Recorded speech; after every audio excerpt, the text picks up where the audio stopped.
희망 날개 네트워크 대표 최정학 선생님 모셨습니다. 선생님 반갑습니다. 안녕하세요. 반갑습니다. 네. 자, 오늘은 인천 역사의 시작에 대해서 말씀을 해주신다고 합니다. 인천 역사의 시작에서도 어떤 희망 이야기를 나눌 수 있을지 궁금하네요. 예, 오늘은 제가 인천의 역사의 시작, 마치 이렇게 동이 트기 전에 네. 그 먼 동이 트기 전에 그 어둠에서 밝음으로 이렇게 전환되는 그 지점에 대한 이야기를 하려고 합니다. 그 선사시대 얘기인데요. 네네네. 우리가 이제 흔히 역사 시대를 구분할 때 선사시대와 역사시대로 구분하죠. 그 선사시대는 이제 역사적 기록, 문자로 기록된 역사가 없던 시대이기 때문에 흔히 이제 구석기 시대, 신석기 시대, 청동기 네네네. 시대 네. 이 시기를 얘기하고, 이제 역사 시대는 이제 역사적 기록에다가 다양한 이제 역사적 사실들, 네. 사료들 이런 것들에다가 이제 역사가의 어떤 의견, 네. 가치관 이런 것들이 이제 반영된 게 역사이고 역사 시대라고 할 수 있는데, 일단 인천 역사의 서막 바로 선사시대에 대한 이야기를 좀 해보려고 합니다. 그래서 네네네. 인천의 구석기 시대, 신석기 시대, 청동기 시대 음. 이런 얘기 좀 해봤으면 해가지고 네. 왔습니다. 선생님 말씀 들으니까 제가 학교 때 공부를 열심히는 안 하긴 했지만 그 구석기 시대 타제석기, 신석기 시대 하면은 마제석기가 있었고요. 또 청동기 시대는 뭐 고인돌 이런 것들이 생각이 나는데 우리 인천에도 선사시대 유적이 지금 저번에 많이 있다고 말씀을 해주신 것 같긴 해요. 네, 예. 어떻습니까? 우리 인천의 이제 구석기 시대 유적 혹은 유물 네네. 이런 것이 많다라는 사실을 우리 인천 시민들이 사실 잘 모르세요. 네네. 저도 선생님을 통해서 안 거죠. 저도. 우리 구석기 시대 네. 하면 이제 사람들이 동굴에서 살았고, 예. 또 옛날에 학교 다닐 때 공부하기를 뭐 저기 공주 석장리라든지 네. 뭐 저기 제주도 뭐 빌레 뭐 연못이라든지 맞아요. 뭐 이런 데에서 이제 구석기 시대에 유물이 있었다, 유적이 있다, 이제 이런 식으로 나이 드신 분들은 배웠을 것 같아요. 근데 우리 이제 역사 속에서 구석기 시대의 유물이나 유적이 크게 나오기 시작한 것은 이제 전곡, 연천에 이제 전곡 구석기 유물이 대거로 이제 나오면서 인천의 구석기, 우리나라의 이제 네네. 구석기인들이 굉장히 큰 활동이 있었고 활동처였구나 이런 것들이 밝혀지기 시작했는데, 네네. 우리 인천은요 우선 그 문학산 동쪽 지역에 지금 그 문학 경기장역이 문학경기장 있어요. 쪽이. 예, 그 옆에 네네네. 이제 박태환 수영장이 있는데요. 이제 네네네. 그 자리가 구석기 유물이 나온 곳입니다. 아, 그래요? 예, 거기에서 예. 찌개라는 이제 요렇게 요만한 그런 이제 찌개라는 게 나왔고요. 또 돌망치가 나왔어요. 예. 네. 그리고 원당동 있죠, 원당동. 네, 원당. 2006년 이 정도 되면 이제 그 2006년을 전후로 해가지고 검단의 원당동 혹은 이제 불로동 이런 지역에서 구석기 유물이 나오는데, 와, 그 한두 개 나온 게 아니에요. 몇십 개씩. 그래요? 예, 그렇게 나왔습니다. 그래서 정말 교과서가 바뀔 정도로 깜짝 놀랄 만한 그런 구석기 유적지와 유물들이 발견됐죠. 그러면 구석기 시대 유물들이 발견됐다면은 예, 예. 신석기 시대 유적과 유물도 많다는 얘기일 수도 있잖아요. 그렇죠. 네네네. 대체로 네네. 구석기 유물이 나오는 그 자리가 음. 신석기 유물이나 청동기 시대 유물이 같이 나오는 경우가 네네. 많죠. 네네. 이 층위만 좀 다를 뿐. 그러니까 묻혀 있는 그런 이제 위치가 다를 뿐이지 그 자리에서 동일한 자리에서 유물들이 나오는 경우가 많아요. 이제 그런 이유는 선사시대 사람들에게 살기 좋은 자리들 혹은 이제 마을이 있었던 자리들은 대체로 네네. 비슷하게 아마 평가가 됐겠죠. 그러니까 그런 자리에서 신석기 시대, 구석기 시대, 또 청동기 시대 이런 유물들이 이렇게 같이 네네. 같은 자리에서 같이 나오는 경우가 종종 있고요.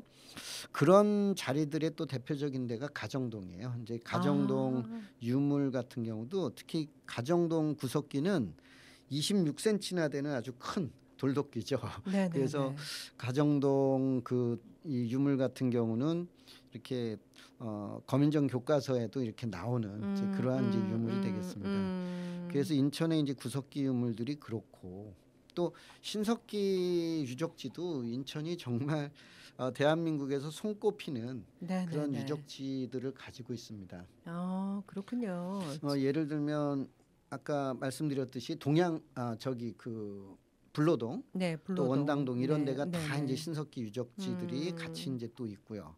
그리고 신석기 유적지로 아주 유명한 곳은 영종도입니다.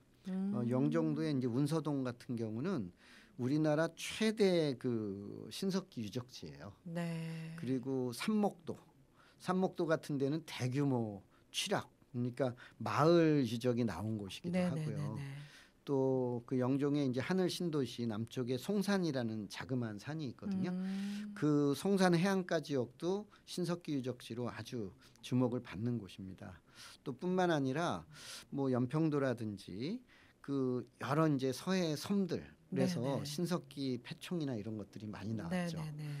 여기서 멈추질 않습니다. 어, 동양동, 우리 동양중학교 앞에 보면은 거기가 또 신석 동양동이면 어디죠, 선생님? 동양동이 이제 계양구 동양동이죠. 계양구에 예, 예. 있는 계양구 동양동. 네, 네, 네. 동양동이 이제 동양중학교 네, 앞이라든지 거기 이제 LH 아파트가 있는데요. 네, 네, 네. LH 앞에 이 지역도 그 빗살무늬 토기죠. 네, 네, 신석기 시대 네. 하면 빗살무늬 토기인데 빗살무늬 토기가 발견이 된 곳이에요. 음, 거기뿐 아니라 이제 그 문학동 유적지도 네, 네. 빗살무늬 토기가 나왔고 선악동의 그 선악역 동쪽에 금호 아파트라고 있거든요. 네, 그 네. 금호 이제 타운 그 북쪽으로 그 지역에서도 빗살무늬 토기가 나왔습니다. 또 구월동도 있죠. 구월동 그 아시아 선수촌 아파트 네, 네. 그 일대도 대규모 선사시대 신석기 시대 유적지입니다. 자 이렇게 그렇군요. 인천에는 선사시대 특히 신석기 유적이 굉장히 많이 있어요. 네. 예. 신석기 구석기 시대도 인천이 살기 좋은 도시였네요. 맞습니다. 그러니까 어떻게 네. 보면 인천의 그 갯벌, 네, 광활한 네. 갯벌이나 이런 네. 것들이 이 시대 사람들에게는 젖과 꿀이 흐르는 땅이었던 거죠. 채집에 그렇죠. 아주 음, 유리하고 음. 또 이제 그 원당동이라든지 불로동 이 일대는 낮은 포천이나 이런 이제 강이 흘러 나가는 그런 이제 네네네. 농경지대거든요. 네네. 그러니까 농경지대 또 동양동도 농경지대고요. 이런 네. 지역은 이제 농경지대가 가지고 있는 또 하나의 이제 그 강 가까이에 있는 음. 선사 유적지로서의 또 의미가 대단히 있다고 볼 수 있습니다. 네. 뭐 우리가 지금 살고 있는 고장이 구석기인도 살았고 신석기인도 살았다고 생각하니까 참 그 의미가 특별해지는 것 같습니다. 네. 자, 그러면은 청동기 시대는 어때요?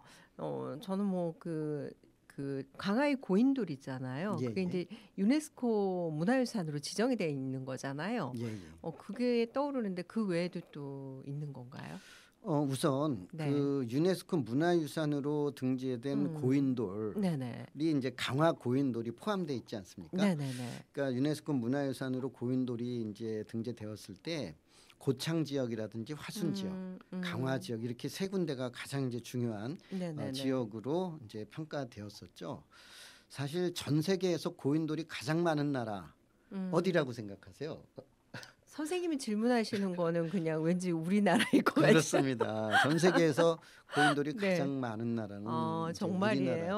우리나라죠. 예. 그래서 우리나라 고인돌이라고 하는 것은 음. 이제 그 우리 고조선 예. 네네네. 고조선의 역사와 고인돌이 같이 갑니다.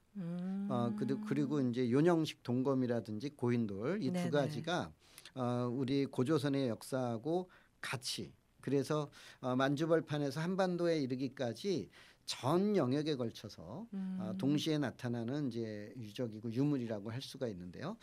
우선 이제 강화도 고인돌 그 100여 기가 넘는 이제 엄청나게 잘생긴 고인돌 또 크고 네. 그런 이제 고인돌들이 강화도에 많이 있었다라는 것은 음. 청동기 시대에 고인돌이 많은 지역은 많은 인구가 살았다라는 것을 살았다. 이제 네네. 증명하는 것이고요. 네네. 그렇죠. 그리고 이제 농업 사회로서의 이제 음. 발전을 또 증명하는 음. 것이기도 하고 하나의 이제 거대 권력이 자리 잡고 있었다는 것을 보여주는 거죠. 그래서 이제 강화도의 고인돌이 우리 강화에 고인돌이 많다라는 뜻 걸로만 넘어가지 말고 그 네. 고인돌이 갖는 의미를 이제 맞아요. 좀 초점을 맞췄으면 좋겠습니다. 맞아요. 네. 그리고 우리가 인천 시민들이 잘 모르시는 것일 수도 있는데 서구 네. 대곡동에 가면 네. 100여 기가 넘는 또 고인돌이 있습니다. 그래요. 자, 100여 기가 넘는 고인돌이 같은 지역 내에서 같은 네. 단위 면적 내에서 가장 밀집도가 높은 곳이 대한민국에서는 대곡동이에요. 서구 그러면 대곡동. 상당히 거기서 번창했다는 거잖아요. 그렇죠. 네네. 그 대곡동 지역은 이제 가연산 동남쪽 지역인데요. 가연산 동남쪽 지역에 대곡천이라는 강이 흐르고 있습니다. 네. 이 대곡천이 낮은 포천으로 이제 흘러내려가는 이제 강 물줄기인데요. 이 대곡동 지역의 청동기 유적인 이 고인돌들 이런 것을 통해서 알 수 있는 것은 가연산 북쪽과 동쪽 지역의 김포평야 일대, 네. 그 다음에 부평평야 일대 이 큰 지역을 아우르는 거대 권력의 존재 이런 것들을 말해주는 것이기 때문에 굉장히 학술적으로도 의미가 있고 네. 인천이 가지고 있는 지정학을 얘기하는데도 큰 의미가 있다고 할 수 있겠고요. 그리고 이제 그것 외에도 뭐 고인돌 하면은 이제 문학산 고인돌, 하객동 고인돌 이런 것들이 얘기될 수가 있겠고 청동기 유적지는 뭐 이루 셀 수 없이 많죠. 네. 그래서 일일이 다 그 구석기 시대, 신석기 시대 유적지가 이렇게 많다라고 하는 것, 거기다가 청동기 시대의 고인돌이 강화에만 100여 기가 넘고 인천 내륙에서만 하더라도 100여 기가 넘는다. 네. 이건 어마어마한 거예요. 다만 이렇게 대단한 역사적인 유산들, 문화적인 유산들을 인천 시민들이 잘 모르고 있다는 것이 좀 안타깝고 네. 그래서 이 이야기를 네. 가지고 나온 겁니다. 그러니까요. 그만큼 구석기 시대부터 시작해서 이 선사 시대에 우리 인천이 살기 좋았다는 고장이라는 거를 의미하시는 맞습니다. 거잖아요. 무엇보다든지 선사 시대의 문화유산이 풍부하다라는 생각이 들어요. 우리 인천이. 그런데 진짜 아까 선생님 말씀하신 대로 저를 마찬가지로 해서 인천 시민들은 왜 이런 유적과 유물이 많다는 거를 잘 몰랐던 것일까요? 네. 우리 시민들에게 여쭤본다면 네네. 시민들이 어떻게 대답하실까요? 시민들은 이렇게 대답하실 것 같아요. 네. 나에게 알려주지 않았잖아. 그것도 있지만 좀 무관심도 있어요. 너희들만 알고 있잖아. 네. 그 발굴을 하고 네네. 조사를 한 사람들이 자기들끼리만 알고 이게 그렇게 중요하고 대단한 거면 알려야지. 그렇죠. 이게 시민들의 그렇죠. 목소리가 아닐까 생각이 들어요. 네네. 다시 말하면 인천의 이렇게 중요한 문화유산들에 대해서 우리 인천시는 그동안 얼마나 적극적으로 알리려고 했는가.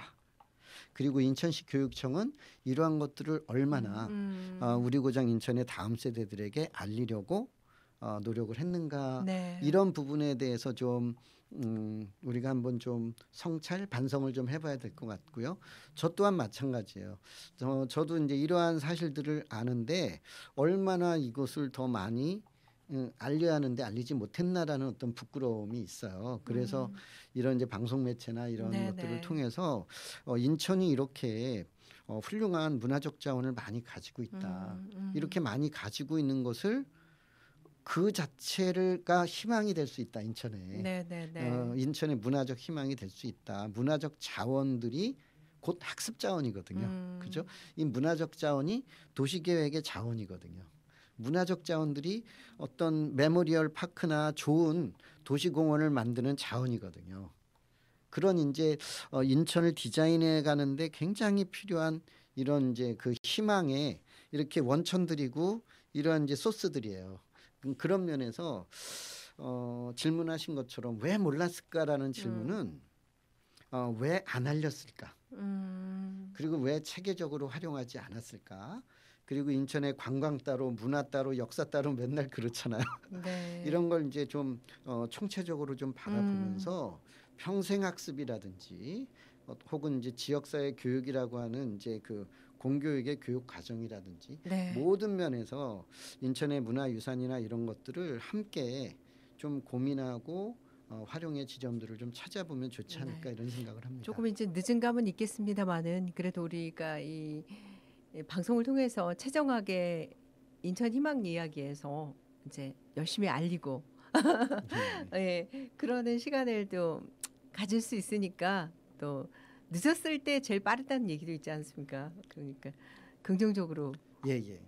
그래서 그 희망 받아들이겠습니다. 이야기라는 차원에서 네, 제가 이 이야기를 드리는 거고요. 네네, 그리고 이제 인천 역사의 시작, 네, 그걸 이제 비류로부터 어떤 비류백제 또 미추홀국 이렇게 네, 시작하겠지만 그 전에 이런 역사의 여명, 우리 네네, 인천 역사의 여명에 이러한 음, 토대가 있었다. 네네. 이런 토대 위에서 인천은 시작되었다. 시작되었다. 예, 정말 선사시대에 중요한 거죠. 예예 네, 이러한 토대가 있었고 그 토대 위에 인천의 색깔에 맞는 역사가 이제 써지기 시작한다. 음, 그래서 이 역사 시대 이전의 역사 네, 시대 이전의 선사 시대의 문화유산이나 유적지나 이런 것들을 좀 잘 알리는 노력을 하자. 네네, 우리 박태환 수영장 중요하죠. 네, 근데 중요하죠. 박태환 수영장도 중요하지만 거기가 네, 구석기 유물이 나오고 신석기 유물이 나오고 청동기 유적지였다는 것도 중요하거든요. 근데 거기에 그렇죠. 대해서 안내판 하나 없잖아요. 그 아시안 게임 아시안 선수촌 아파트 그 아파트가 그렇게 크게 지어지는데 우리는 거기에 선사시대 유적 기념관 하나 만들지를 못한 인천시라는 거예요. 아, 그건 정말 아쉽네요. 그렇죠. 그죠? 그러니까 네. 그 검단 선사 음, 박물관을 음, 만들었던 음, 것처럼 문학동이나 구월동이나 이런 지역에 그러한 어떤 조그만 정말 기념관이라도 좋은 건데 왜냐하면은 아파트를 지었을 때 거기에다가 그렇습니다. 여기에 유적지가 나왔다 그러면 더 소중하게 느껴지지 그렇죠. 않겠습니까? 네. 더군다나 그런 아파트를 네. 건설한 주체가 인천시 아니었습니까? 음, 이제 그런 어, 면에서 앞으로도 음, 좀, 네. 인천시 이제 음, 공무원분들이나 네네. 그런 이제 정책이나 어떤 음, 도시계획을 하시는 분들이 인천에 대해서 좀 더 많이 아시고 음, 깊은 정보가 있으시면 그런 네네. 것들을 잘 활용한 네네. 그런 이제 도시개발 또 공원 조성 음, 이런 것들이 되지 않을까요? 그 네네. 앞에 지금 만국공원이라고 조성되어 있어요. 아시안 네네. 선수촌 아파트 앞에. 네네네. 근데 거기에 구월동 선사시대 그 유적 기념관 이런 음, 거 만들어서 하다못해 사진이라도 거기서 나온 그렇죠. 그 많은 네네. 유물들에 대한 사진이라도 부착해 놓으면 구월동에 오는 사람들이 그렇죠. 구월동에 대한 자부심이나 이런 것도 그렇죠. 가질 네네. 것이고요. 아, 정말 좋은 예. 말씀해 주시는 것 같아요. 음. 자, 마지막으로 선생님은 이제 인천의 자랑인 선사시대 문화유적을 통해 어떤 희망을 이야기하시려고 하는 예. 건지 마지막으로 앞에서도 좀 말씀을 부탁드리겠습니다. 드렸지만 네. 우리 인천 역사 시대의 바로 이전 단계 음, 어떻게 보면 동트는 여명의 시대 그것이 있었다. 네. 그리고 그렇게 축적되어 온 것들이 바로 인천성을 말해주는 굉장히 소중한 것이다. 특히 해양성과 대륙성이 이렇게 만나는 그런 이제 핵심 지역인 인천 지역은 이런 선사시대 유적이나 유물들이 바닷가라든지 강가 네. 이런 데서 네네. 많이 조성이 되었기 때문에 인천성을 이해하면서 인천을 디자인해 가는데 어떤 희망적 요소로 이런 것들이 쓰였으면 좋겠다. 이런 네. 말씀 드리고요.